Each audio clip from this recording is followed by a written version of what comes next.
Coffee addiction is real, and Americans drink more coffee than anyone else. In fact, we drink about 400 million cups of coffee every day. That's 146 billion a year. The latest edition of the American Psychiatric Association's Mental Health Bible lists caffeine intoxication and withdrawal as new diagnoses. Here with more is Dr. Holly Phillips, a CBS News medical contributor. Good morning, Holly. Good morning. Is caffeine addiction really a mental illness? Well, really, technically it is. I'll explain. The DSM-4 lists all mental diagnoses, all psychiatric diagnoses, things ranging from schizophrenia to depression to anxiety. Included in that has always been substance-related issues, whether it's alcoholism or cocaine or heroin abuse or withdrawal. Caffeine is a drug. With the smell of autumn in the air and the crunch of leaves beneath your feet, it's time to reveal 2020's new coffeehouse fall exclusive favorites. Is it okay if I record it? Yeah. Okay. Starbucks or Dunkin'? Oh, Dunkin'. Dunkin'. Dunkin'. Starbucks. Dunkin'. I'd have to go with Starbucks. Dunkin', why? Do you have some? Do you have Dunkin'? Ahead of the game is Dunkin' Donuts, releasing their fall lineup earlier than ever this year. August 19th, 2020, Dunkin' Donuts released its pumpkin beverages alongside new fall beverages and snacks. I went out to interview customers on what they had to say. Hi, how are you doing? You seem a bit jittery today. You okay? Oh, yeah. I haven't taken a bath in 3 days. Been camping outside this here Dunkin', waiting for them to release their new PSL. Would you say you're addicted to coffee? Yes. Yes. Somewhat yes. Yeah, I would say so. No. Yes, indeed. Absolutely. No, not at all. But if you have some, I would really like some. Like, please. Unfortunately, there's an addiction within me that I seem to not be able to stop, and when I try to do it, large repercussions happen. You know, when you start your day, it doesn't really start if I don't drink coffee. I just can't seem to start moving. I just seem to still be half asleep. Dunkin's new signature pumpkin spice latte elevates the traditional PSL, available hot or cold, is brewed with rich espresso beans, creamy pumpkin, and vanilla flavors, topped with whipped cream, caramel drizzle, and cinnamon sugar toppings. For tea lovers, they released the new chai latte, steeped with cinnamon, cardamom, and nutmeg combined with milk. All drinks, hot, cold, or iced, can be flavored with pumpkin.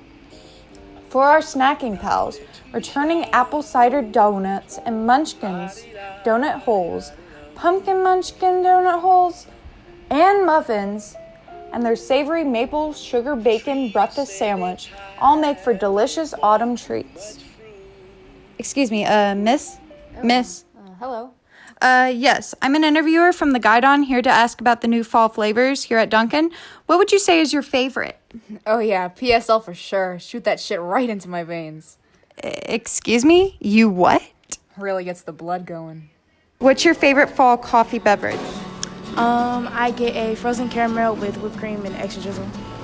My favorite fall beverage, well, there isn't one because a labeled latte will do just fine.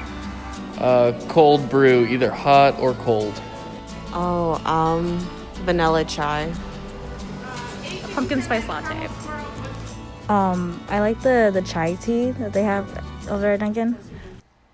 Curious as to what was causing this addiction craze around campus, I asked Dunkin' staff worker James Newborn his thoughts on how the companies were handling the new rise in caffeine addicts. Excuse me, Jasmine Hubbard, Guidon staff reporter. I'm interested to know exactly how Dunkin' is dealing with their increase in caffeine addicts.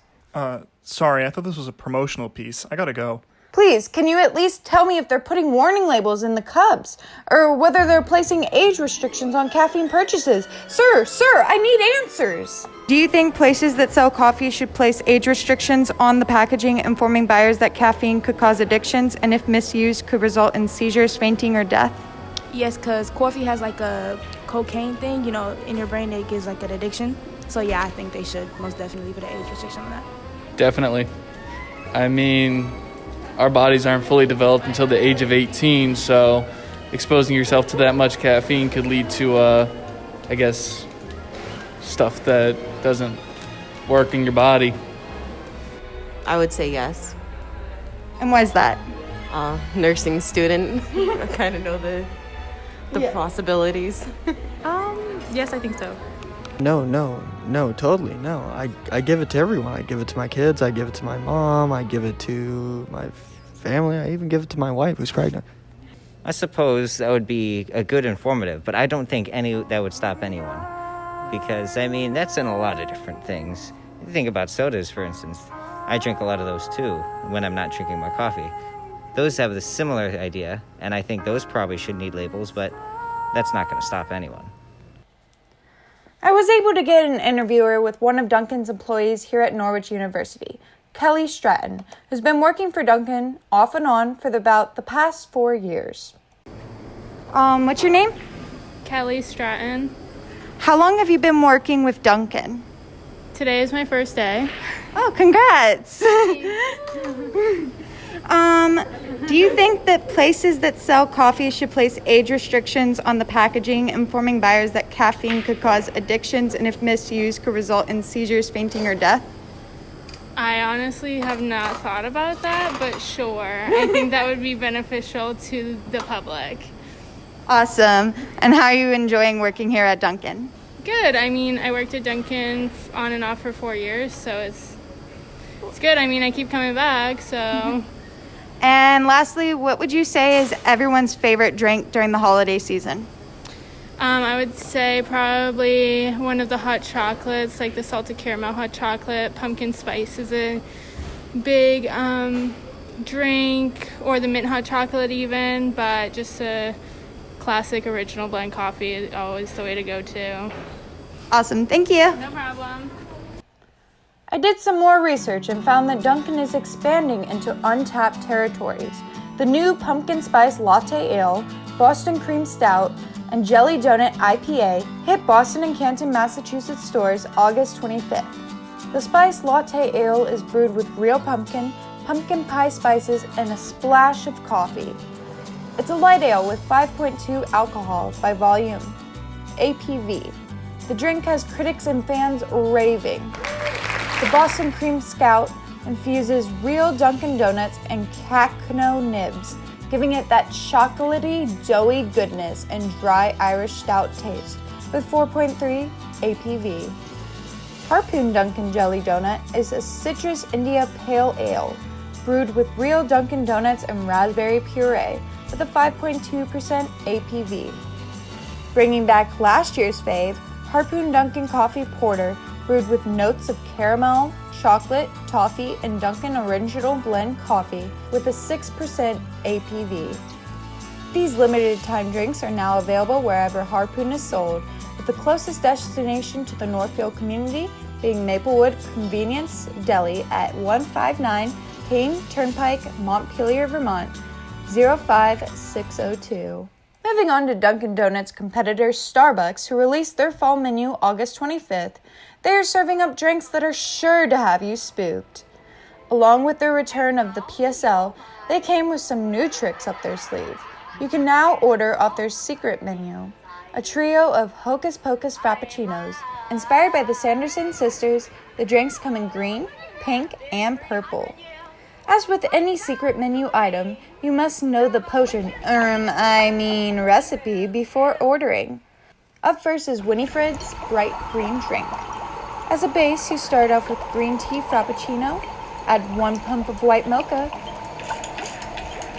1 pump of peppermint syrup, and top it all off with whipped cream and crushed strawberries to represent Winifred's vibrant hair. Next is Mary's Lavish Pink Drink.